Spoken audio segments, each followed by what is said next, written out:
isang diwata ng kagubatan na hango sa kagandahan ng dahon ng anahaw, simbolo ng malalagong kagubatan at tropikal na klima ng Mascate.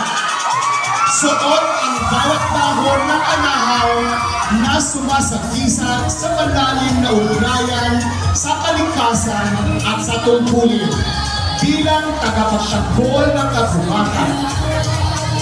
Sa pamamagitan ng natural na anyo at ganda ng anahaw, ipinapakita ng kasuotan nito ang yaman ng ating kalinga. Jeremy Francisco.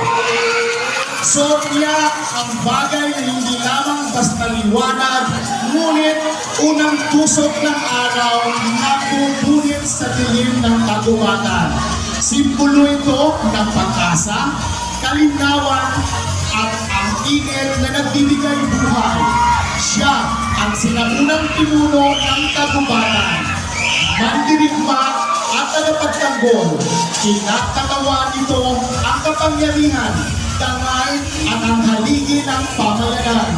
Ang mga dahon ng anahaw at shell ay nagdaragdag ng ugnayan ng pagkakaisa at balanse na nagpapaalala sa atin ng maselang web ng buhay.